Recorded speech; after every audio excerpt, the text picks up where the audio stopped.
Oi, pessoal! Na monitoria de hoje nós vamos falar sobre potencial de ação. Mas antes de falar sobre o potencial de ação, vamos relembrar então quais são as estruturas de um neurônio, tá? Aqui a gente tem um neurônio multipolar, tá? Que ele apresenta vários polos, várias ramificações de dendritos, tá? Essas ramificações são ditas dendritos.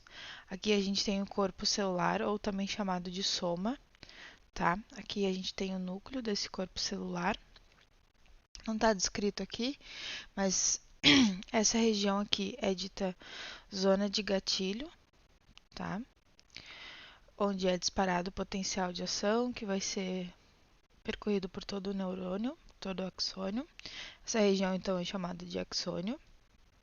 E aqui a gente tem os terminais axonais, né? E aqui as ramificações dos terminais do axônio. Então, o sentido do impulso nervoso, ele é unidirecional, somente nessa direção aqui para os terminais axonais.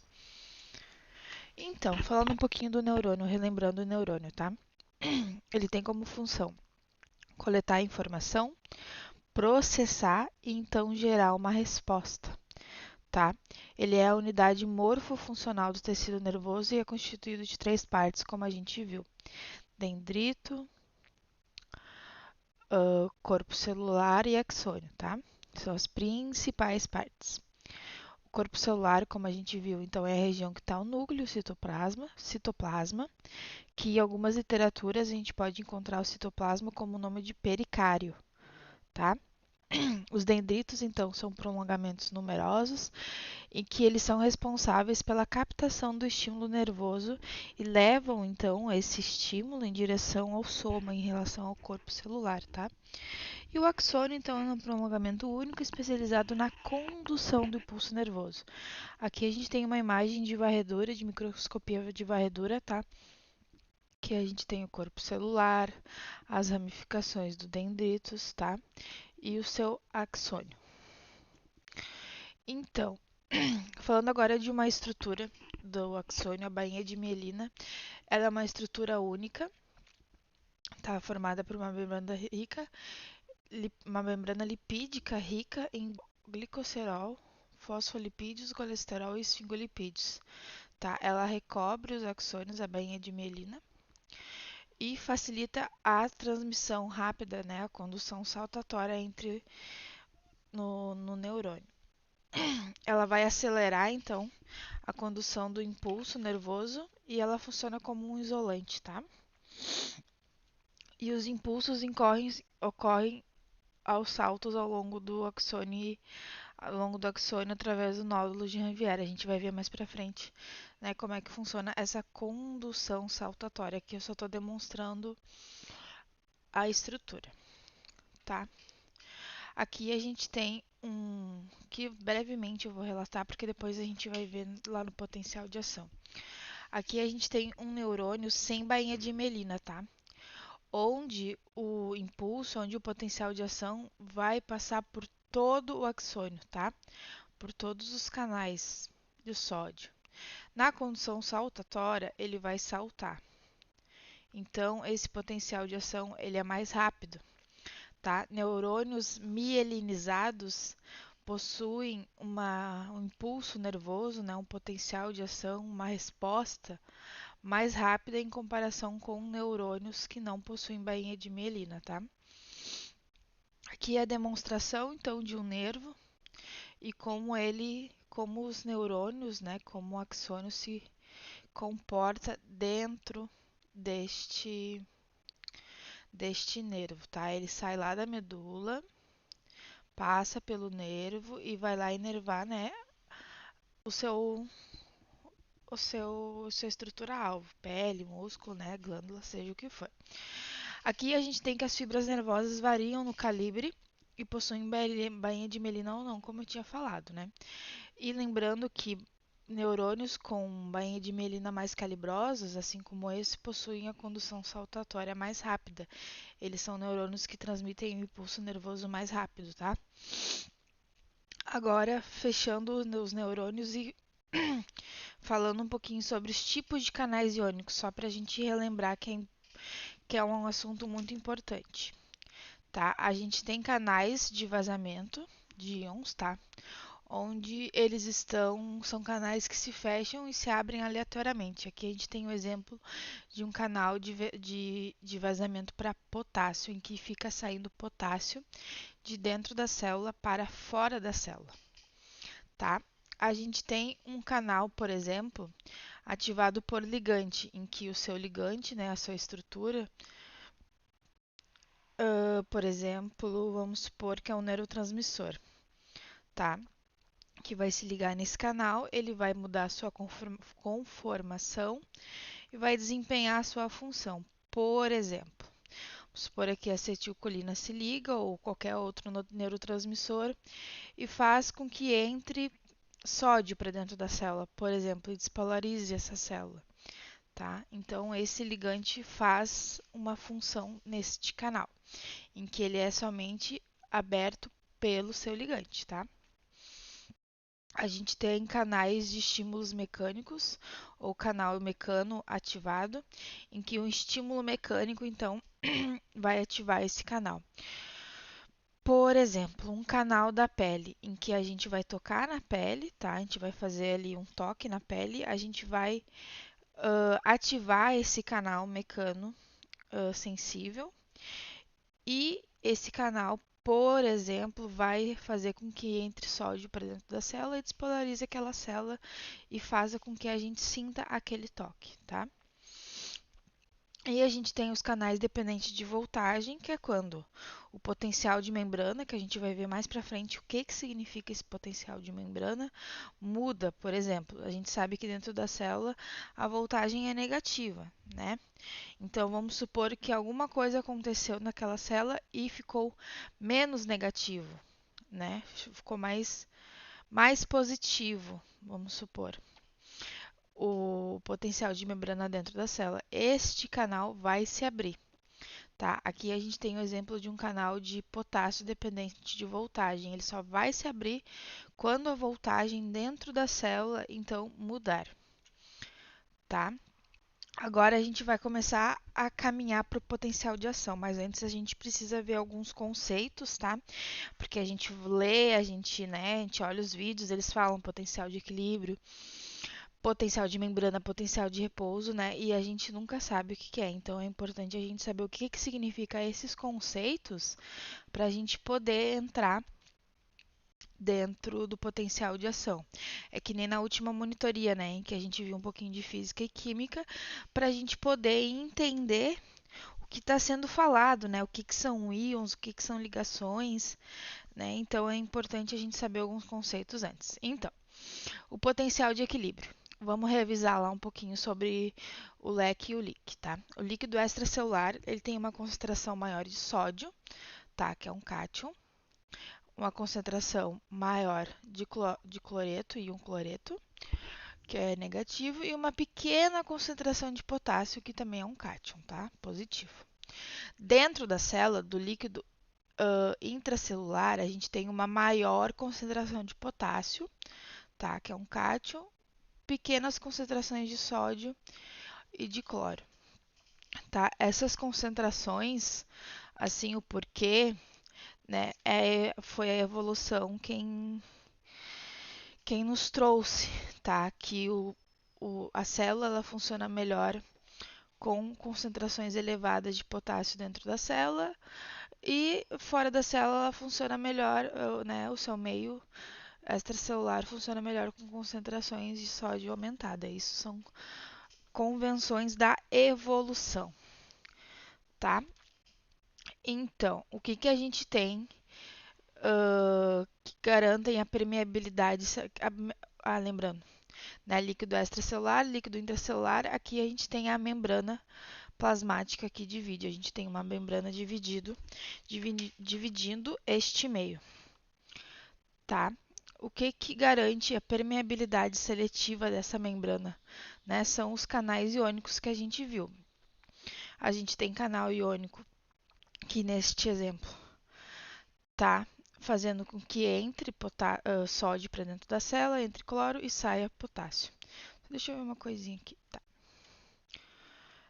Aqui é só para ilustrar mesmo quais são as concentrações dos íons dentro. E a gente tem a bomba de sódio e potássio que fica jogando sódio para fora e potássio para dentro para manter o potencial de repouso dessa célula que a gente vai ver mais para frente. Então, falando ainda do potencial de equilíbrio. Aqui a gente tem uma situação hipotética, tá?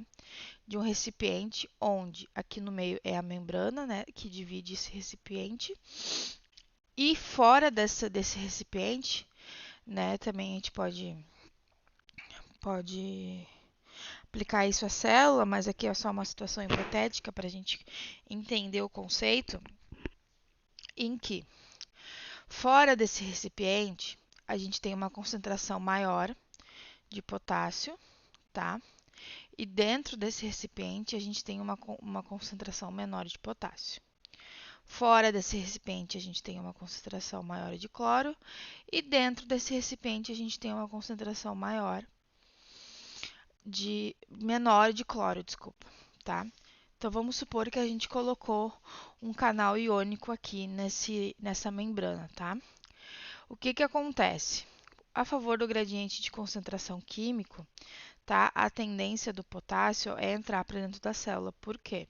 Porque a gente tem uma concentração menor de potássio. Desculpa, da célula não, desse recipiente. Sempre é uma situação hipotética, tá? A gente tem um recipiente que tem concentrações pequenas de potássio. Vamos supor que tenha 20 e aqui tenha 50.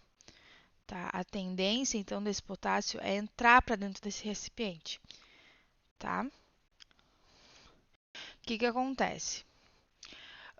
A força química vai fazer com que esse potássio entre para dentro da célula. Esse recipiente vai ficar mais positivo, tá? E o recipiente de fora vai ficar mais negativo. Qual é a tendência do potássio, então, agora se comportar? É que ele queira sair, porque aqui acumulou mais carga negativa e aqui dentro mais carga positiva, tá? Lembrando que cargas opostas se atraem e cargas iguais se repelem, tá? Então, a tendência é que esse potássio volte a sair da célula, porém ainda não é forte o suficiente para ele sair. Então, continua entrando potássio para dentro da célula, tá? E agora ele vai sair da célula, tá? Ele tem a tendência de sair da célula porque aqui está mais negativo por conta que sobrou cloro. E o cloreto que é negativo. Então, ele vai sair da célula, tá? A favor do seu gradiente elétrico. A setinha roxa ele está a favor do seu gradiente químico, né? Gradiente de concentração químico, e a setinha amarela a favor do seu gradiente elétrico, tá? Então, a mesma quantidade de potássio que está passando para o lado direito a favor da força química é a mesma quantidade de potássio que passa para o lado esquerdo a favor da força elétrica. Então, tá? Isso é dito equilíbrio eletroquímico. Então, a força amarela, né, a força elétrica, que é a setinha amarela, é chamada então de potencial elétrico, tá? E a força elétrica que está contrabalanceando a força química, a seta roxinha, né, é chamada de potencial de equilíbrio. Cada íon tem o seu potencial de equilíbrio, tá? Então, a força elétrica que está contrabalanceando a força química é chamada de potencial de equilíbrio, tá, gente? Esse é o conceito. Então, voltando nesse slide aqui do equilíbrio eletroquímico, em que a mesma quantidade de potássio que passa para o lado direito é a favor da força química, é a mesma quantidade de potássio que passa para o lado esquerdo a favor da força elétrica, tá? Esse processo aqui, então, como a gente viu, é dito potencial de equilíbrio, e cada íon tem o seu potencial de equilíbrio, tá? Só para frisar bem isso que é importante a gente saber. Agora, aqui, vamos supor, tá? Uma situação hipotética, tá, gente? A gente tem uma célula, tá? Nessa célula a gente tem canais, tá? Para potássio, cálcio, sódio e íon cloreto, tá? Aqui a gente tem um voltímetro, em que ele vai medir a voltagem dessa célula, tá? Por convenção, ai, meu Deus, não esqueci o nome disso aqui, cátodo. Acho que é cátodo, não sei, tá? Ele fica para dentro da célula negativo e o cátodo fica positivo, fica para fora da célula, tá? Então, o que vai acontecer nessa célula se a gente abrir apenas canais de potássio, tá? A tendência dessa célula, né? A gente sabe que o potássio fora da célula é menos concentrado, tá? E ele é mais concentrado fora da célula. Aqui a gente tem uma membrana polarizada, em que a face interna dessa membrana é negativa, a face externa dessa membrana ela é positiva, tá? A tendência do potássio vai ser sair a favor do seu gradiente de concentração, né? A sua força química, ela quer sair da célula porque fora da célula a gente tem menos concentração de potássio. Com a saída de potássio da célula, a membrana vai ficar mais negativa. Então, ele vai querer entrar de volta para dentro da célula, né? Porque ele é um íon, ou ele é um cátion, ele é positivo. Então, essa força que está contrabalanceando aqui é dita de potencial de equilíbrio, tá? Então, o que acontece se apenas canais de potássio se abrissem, tá? Lembrando que é uma situação hipotética, tá, gente? Então, a gente viu o que acontece se apenas canais de potássio se abrirem, né? A gente vai ter um potencial de equilíbrio, uma força elétrica para contrabalancear a força química. Então, esse multímetro ele mediu e a força elétrica necessária para contrabalancear essa força química é de menos 75 milivolts, tá? O que acontece agora se apenas canais de sódio se abrissem, tá? Lembrando que a concentração externa da membrana é maior de sódio do que da concentração interna. Então, a tendência vai ser do sódio entrar para dentro da célula, tá? Então, a face interna desta membrana vai ficar mais positiva e a face interna mais negativa. A tendência, então, é que o sódio volte a sair para fora da célula, tá? E a força elétrica para contrabalancear a força química do sódio é de mais 55 milivolts, tá? O que aconteceria então se a gente abrisse tanto canais de sódio como canais de potássio, tá? A gente poderia assumir que o potencial de membrana estaria entre menos 75 e mais 55 milivolts.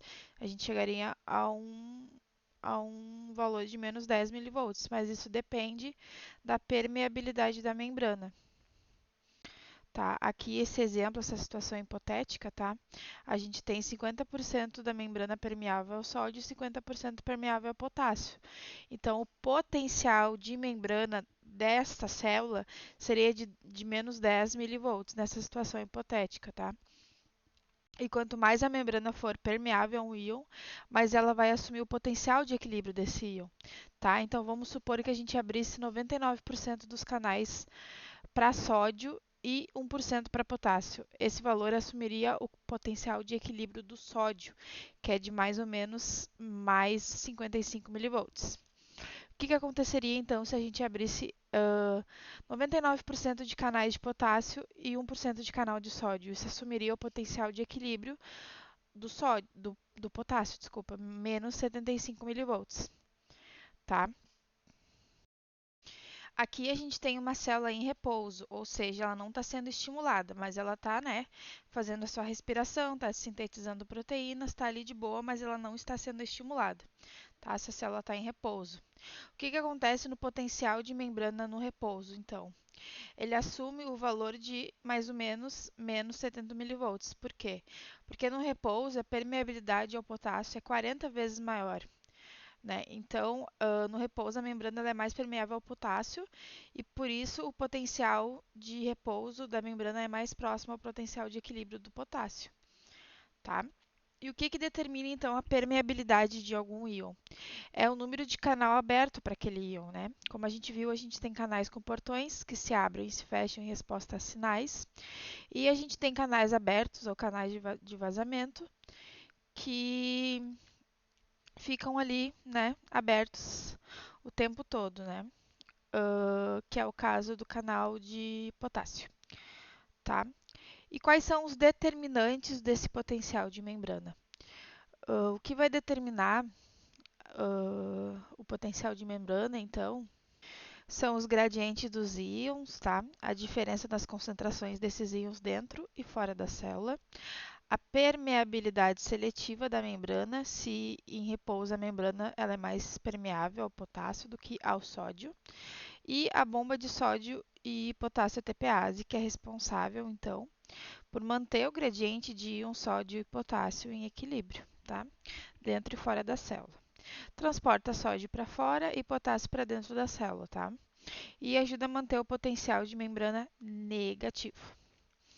Agora, mudando de tópico, a gente tem aqui quais são os fenômenos que acontecem que abalam então esse potencial de membrana. A gente tem a despolarização, que é quando a membrana ela fica despolarizada, ou seja, aquele polo negativo dentro e positivo fora é invertido, tá?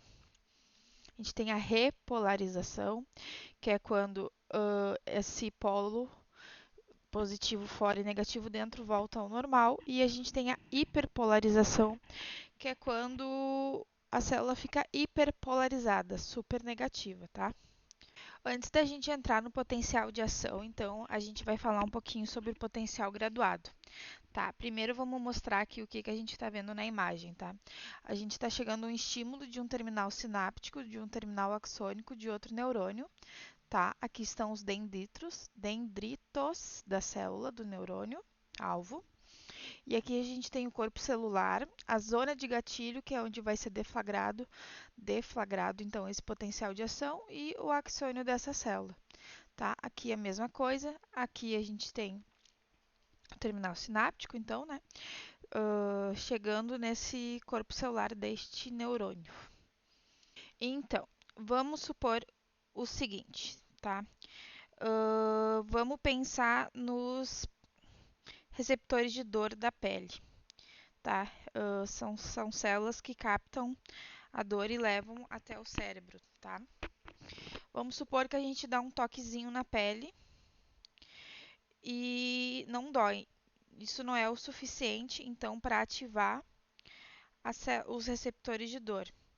Mas vamos supor que a gente dá um toque mais intenso e com mais tempo. Isso é o suficiente para estimular os receptores de dor. O que, que aconteceu no primeiro toque, então? Aconteceu um potencial graduado, que é quando esse potencial chega, né, essa eletricidade chega, mas ela não é o suficiente para gerar um potencial de ação. Tá? Então aqui a gente tem, para chegar num potencial de ação, o limiar é mais ou menos menos 55 milivolts. O limiar para chegar num potencial de ação tem que ser acima de menos 55 milivolts, tá? Vamos supor então que a gente tocou a pele aqui, e, né, pensando nos receptores de dor. E a gente não chegou no limiar, então não vai ser deflagrado um potencial de ação, não vai ser deflagrado aquele impulso nervoso, tá? Aqui a mesma coisa, só que chegou no limiar, mas não passou do limiar, então não foi o suficiente. Já aqui foi o suficiente, então, para a gente gerar esse potencial de ação e levar a informação para o cérebro de que a gente sentiu dor, tá? Pensando nisso. Aqui, então, a gente tem que o potencial graduado, ele começa acima do limiar, aqui no corpo celular, no seu ponto de iniciação, mas ele diminui a sua força enquanto percorre o corpo celular, tá? E na zona de gatilho ele já está abaixo do limiar e, portanto, ele não vai iniciar um potencial de ação, tá? O potencial graduado. E o potencial graduado supralimiar, esse foi o sublimiar, tá? Agora a gente vai falar do supralimiar, que é quando um estímulo mais forte no mesmo ponto do corpo celular gera um potencial graduado que ainda está acima do limiar no momento em que ele chega na zona de gatilho. Então, vai se resultar num potencial de ação, tá? Aqui é a mesma coisa, tá? O potencial graduado, eles vão perdendo a força conforme eles vão se distanciando do ponto de origem. Mas se for um potencial graduado insistente, que for um potencial graduado longo e de alta intensidade, ele vai se tornar um potencial de ação. Ele vai, deflagrar o potencial de ação, que é dito que o potencial de ação ele é tudo ou nada. Ou ele acontece ou ele não acontece. Tá? Agora eu vou pedir para vocês pausarem o vídeo e fazerem esse exercício, tá? Depois que vocês responderem, então podem dar play e eu vou dizer a resposta. Então, relacione o movimento de cada íon com o tipo de potencial graduado que ele cria. Tá? Então, o íon sódio, ele é positivo, ele é um cátion. Ele vai despolarizar ou hiperpolarizar a célula, se ele entrar para dentro da célula. Ele vai, então, o potássio, ele é um cátion. Se ele entrar para dentro da célula, ele vai despolarizar a célula. Ele vai trocar a voltagem de dentro da célula, vai mudar o potencial de membrana. E o cálcio, então, ele vai despolarizar a célula também porque ele é um cátion, tá? Então, agora falando já no potencial de ação. Alterações na permeabilidade iônica, então, ao longo do axônio, geram um fluxo iônico e ocasionam mudanças na voltagem. Vamos primeiro ver o que a gente está vendo aqui. A gente está vendo um neurônio, tá? Que tem os dendritos dele.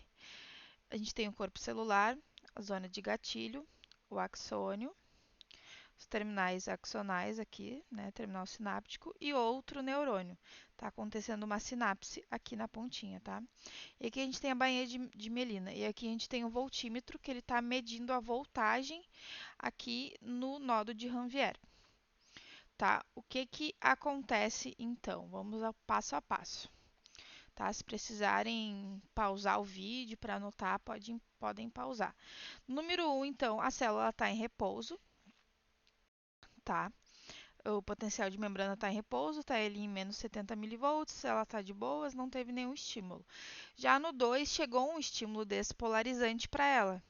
Então, a membrana, aqui no número 3, ela vai se despolarizar até o seu limiar, que é aqui, mais ou menos 55 milivolts. E canais de sódio dependentes de voltagem vão começar a se abrir para entrar para dentro da célula. Tá? Como a gente viu ali, que os canais dependentes de voltagem, eles são ativados quando a voltagem da membrana muda.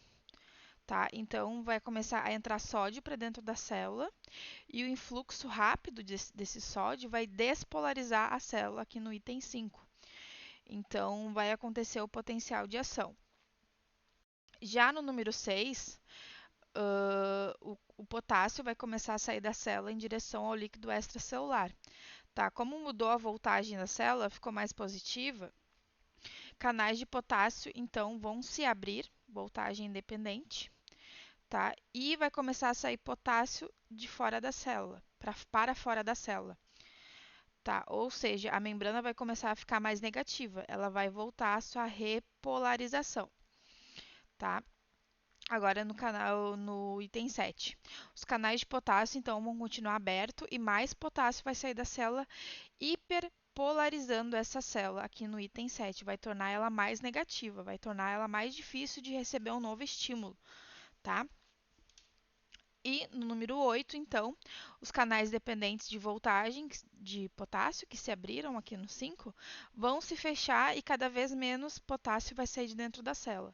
Então, a célula ela vai retornar à sua permeabilidade iônica de repouso e ao potencial de membrana de repouso, que é de mais ou menos menos 70 milivolts. Tá? Aqui, a mesma coisa, a gente está a célula, né, no seu potencial de repouso ali, menos 70 milivolts. Aqui aconteceu um potencial graduado que não foi o suficiente para chegar no limiar. Tá? Aqui está menos 70 milivolts limiar, tá, gente? Isso depende muito da literatura que a gente vê. Mas é mais ou menos 50, 55 ou 60 negativo milivolts, tá? Depende muito da literatura que a gente vai olhar. Então, chegou esse potencial graduado, não foi suficiente, voltou o potencial de membrana, porém, chegou outro estímulo, um estímulo mais forte e mais longo. E que foi suficiente, então, para deflagrar o potencial de ação e chegar no seu limiar. Vai acontecer a despolarização, repolarização, hiperpolarização e a restauração ao potencial de membrana em repouso, tá? Agora, aqui a gente tem uma outra questão, que é o potencial refratário. Desculpa, são os períodos refratários, tá? A gente tem um período refratário absoluto, que é quando nenhum estímulo pode disparar outro potencial, tá? Ou seja, que é quando está saindo potássio de dentro da célula, então nenhum estímulo consegue chegar e despolarizar a célula novamente. E a gente tem o período refratário relativo, que é apenas quando um estímulo maior do que foi dado pode iniciar um novo potencial de ação, tá? Então, aqui a gente tem a propagação do potencial de ação, tá? O que que a gente está vendo aqui? A gente está vendo um axônio, tá? Faz de conta que a gente está vendo um axônio, imaginem aí. E essa linha aqui cinza é a membrana, tá? O que que a gente está vendo aqui? Chegou o potencial de ação, tá? Abriu os canais de sódio que vão entrar para dentro da célula e vão tornar a célula mais positiva.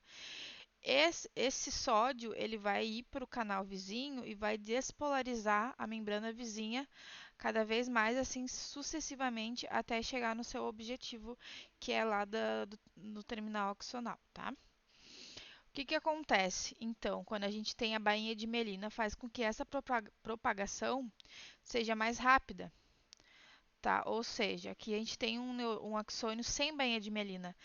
Essa despolarização vai ser membrana por membrana, sabe? Assim, parte da membrana por membrana.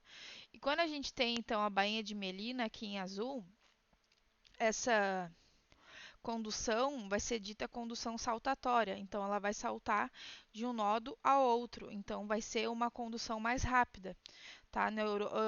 Neurônios, axônios mielinizados têm a condução do seu estímulo mais rápida, tá? E neurônios de calibre maior, axônios de calibre maior, também conduzem mais rapidamente. Aqui a gente está vendo um axônio de calibre maior e aqui de um calibre menor, tá? Aqui é a mesma coisa, ilustrado, né? A bainha de mielina. Opa. A bainha de mielina, então, e essa condução saltatória vai acontecer de nodo a nodo. Aqui, então, chegou, tá? Aqui é a placa motora, só estou dando um exemplo, tá? Chegou então o potencial de ação aqui, vai se abrir no terminal axonal, vai se abrir canais de cálcio, voltagem independentes, tá? Vai acontecer então, esse cálcio vai sinalizar para as vesículas que esse neurotransmissor precisa sair de dentro da célula para cumprir o seu papel. Então, o cálcio é o sinalizador que vai dizer para as vesículas que elas precisam se fundir com a membrana do terminal axonal e liberar o neurotransmissor para a célula-alvo, tá, gente? Agora aqui, resumindo então o potencial de ação, tá? Esse é um esqueminha que eu fiz para uma disciplina muitos anos atrás, tá? Então, aqui o início de potencial de ação por sinapse química, tá? O que que vai acontecer então quando chegar um ligante no neurônio pós-sináptico, tá? Um ligante químico. vai acontecer, então, abertura de canal de sódio, canal químico dependente, canal químico dependente, ou seja, chegou ali no neurotransmissor, vai se abrir canais de cálcio químico dependente, de cálcio não, desculpa, de sódio químico dependente. Ou seja, quando chega no neurotransmissor, esse canal é aberto. Vai entrar só um pouquinho de sódio para dentro da célula e a polaridade da célula vai levemente se inverter, ela vai ficar um pouquinho mais positiva. Tá? E quando essa polaridade se inverte, chega a mais ou menos menos 70 milivolts ou mais ou menos menos 55 milivolts, depende da literatura, vai acontecer então a abertura de todos os canais de sódio voltagem independente, porque a voltagem da membrana se inverteu, ficou um pouquinho mais positiva, ou seja, menos negativa, porque ela já estava bem negativa. Tá? Com a abertura de todos os canais de sódio, a membrana ela vai se despolarizar mais rápido e chega ao seu limiar e vai acontecer a despolarização. Então, quando o potencial então se alcança mais ou menos mais 35 milivolts, os canais de sódio e voltagem independentes vão se fechar e vai acontecer a abertura de canais de potássio e voltagem independentes, tá? Ou seja, vai sair potássio de dentro da célula para restaurar o potencial de membrana daquela célula negativo, tá? Então, com a saída de potássio, a membrana vai voltar a se repolarizar e vai se tornar negativa, tá? Chegando a mais ou menos menos 95 milivolts, o que configura uma hiperrepolarização, que a gente viu. Tá? E quando vai acontecer a hiperrepolarização, a bomba de sódio e potássio vai entrar em ação para trazer a homeostase dessa célula. Tá? E o potencial de membrana, então, vai chegar ao seu estado de repouso, que é lá mais ou menos menos 70 milivolts. Tá? E todo esse processo descrito acontece em 0,8 segundos. Então, aqui a gente tem o período refratário absoluto, que é enquanto está acontecendo a despolarização, outro potencial de ação não consegue chegar porque a gente tem canais de potássio aberto. E o período refratário relativo é quando a gente está no período de hiperrepolarização, porque há muito potássio saindo da célula e para acontecer outro potencial de ação precisa de muito sódio entrando naquela célula. Tá? Aqui eu deixei 2 mapas mentais para vocês poderem olhar e pausar o vídeo. Eu vou disponibilizar os slides também, tá? E aguardo vocês na aula de a monitoria ao vivo, tá?